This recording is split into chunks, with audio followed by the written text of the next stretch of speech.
Today I am going to teach you about transversal lines, corresponding angles in the alternate angles. Suppose there are two lines. Clearly, it's not parallel, and this line is called transversal line because it intersecting both line. This is transversal line, right? Then over here, this angle which I am measuring clockwise from with respect to transversal line, if I am measuring this clockwise and over here again clockwise, then these two angles are called corresponding angle. Similarly over here I am measuring angles anti-clockwise, right? But in the same fashion you can see these angles are called corresponding.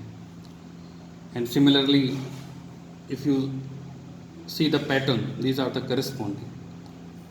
Okay, so these angles are corresponding angles. These angles are called corresponding angles. It doesn't matter whether the lines are parallel or the lines are not parallel. Okay, whether the lines parallel or not parallel, it doesn't matter. These angles are called corresponding angles. But if two lines are parallel, then these corresponding angles are equal. If this angle is 30 degree, this angle will also be 30 degree because these are corresponding angle and two lines are parallel, then these corresponding angle will be equal to each other.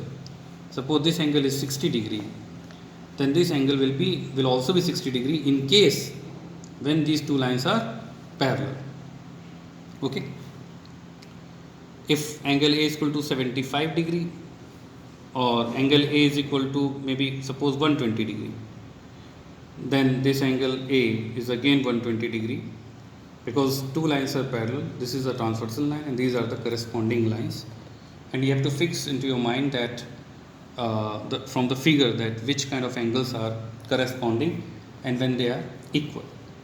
Okay, you have to just read the pattern, read the fashion actually in which they are describing the angle.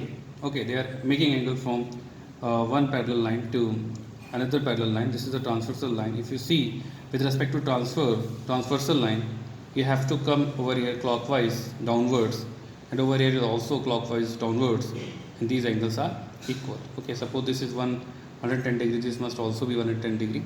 They are equal. So these angles are corresponding angles. Now we are switching to alternate angle.